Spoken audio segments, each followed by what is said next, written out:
తాకట్లో ఉన్న మీ బంగారాన్ని విడిపించి ఆ రోజు ఆన్లైన్ రేటుకి కొంటాం. Sharma gold company. Welcome to Suman TV.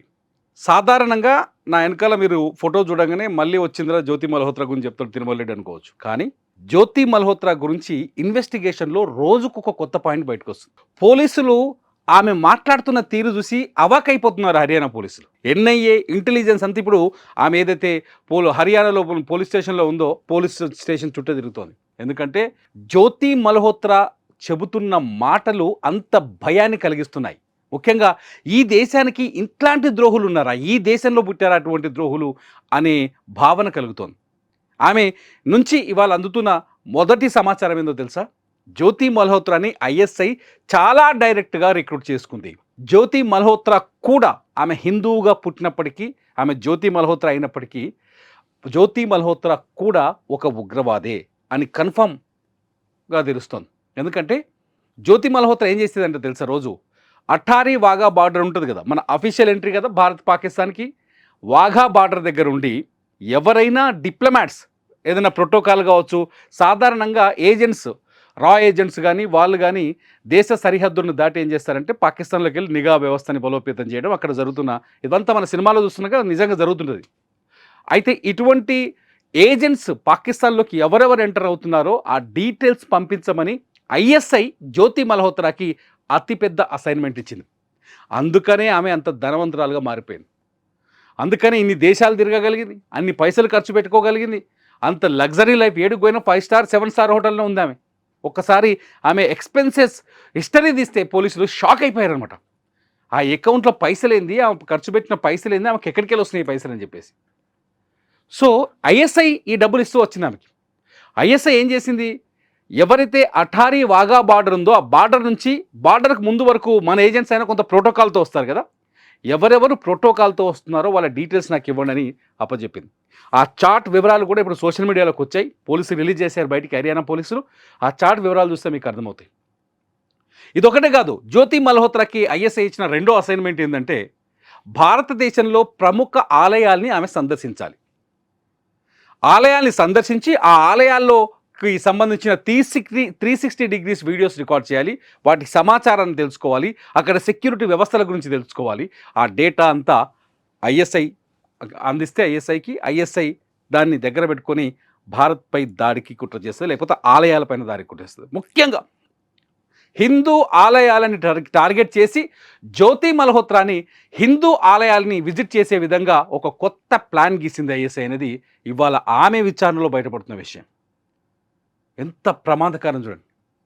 మూడో టాస్క్ ఏంటంటే జ్యోతి మల్హోత్రాకి తనలాగా ఎవరైతే యూట్యూబర్స్ ఉంటారో, ట్రావెలర్స్ ఉంటారో, ట్రావెలింగ్ వీడియోలు చేసే యూట్యూబర్స్ ఉంటారో వాళ్ళని వెతికి పట్టుకొని వాళ్ళని ఈ ముసుగులోకి లాగడం. అంటే ఐఎస్ఐకి పరిచయం చేసి వాళ్ళకి డబ్బులు ఇప్పించి వాళ్ళ ద్వారా డబ్బులు ఇచ్చి రిక్రూట్ చేయటం, అంటే ఇంకొక గూఢాచారిని రిక్రూట్ చేయటం జ్యోతి మల్హోత్రాకి ఇచ్చిన మూడో అసైన్మెంట్.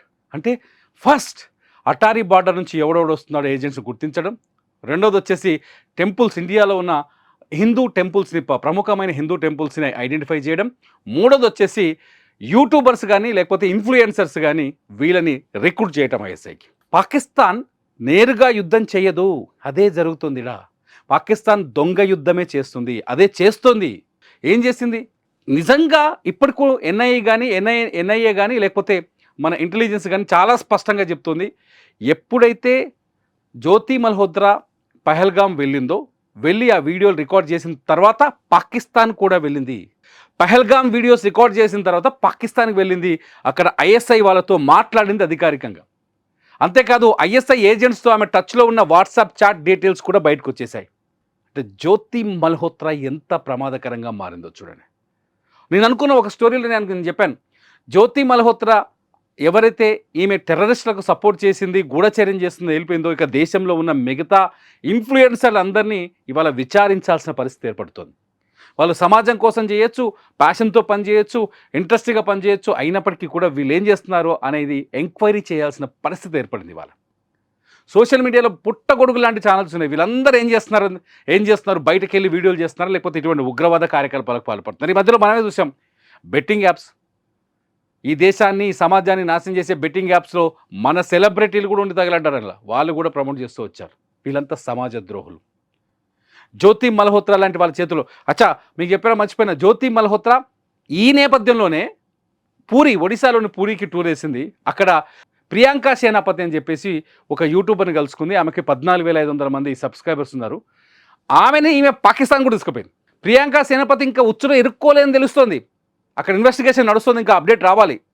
ప్రియాంక సేనాపతి ఫాదర్ చాలా స్పష్టంగా చెప్తున్నారు, మా అమ్మాయికి ఏమైనా సంబంధాలు ఉంటే మేము విచారణ సహకరిస్తామని చెప్పేసి.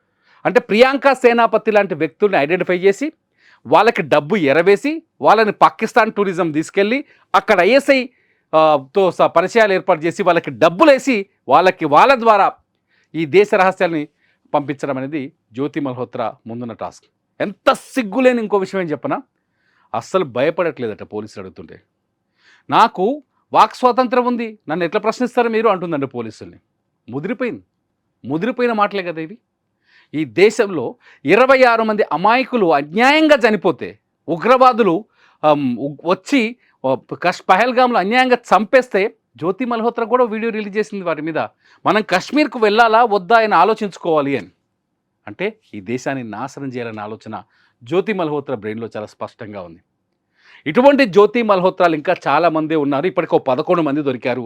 ఇప్పుడు మొత్తం ఇంటెలిజెన్స్ వ్యవస్థ అంతా, కౌంటర్ ఇంటెలిజెన్స్ మొత్తం అంతా ఈ ఇన్ఫ్లుయెన్సర్ల మీద పడ్డది. గుర్తుపెట్టుకోండి, ఈ దేశానికి మీరు ద్రోహం చేస్తే, ఈ దేశానికి మీరు ఏమాత్రం ద్రోహం చేస్తే, బెట్టింగ్ యాప్స్ని మేము భరించలేకపోతున్నాం, ఈ దేశాన్ని మీరు ద్రోహం చేస్తే మిమ్మల్ని దేశం క్షమించదు. మీరేం చేస్తారో చెప్పండి ప్రేక్షకులుగా. ఇటువంటి దేశద్రోహుల్ని మీరేం చేస్తారో ఈ వీడియో కింద కామెంట్ చేయండి. చూస్తూనే ఉండండి సుమన్ టీవీ.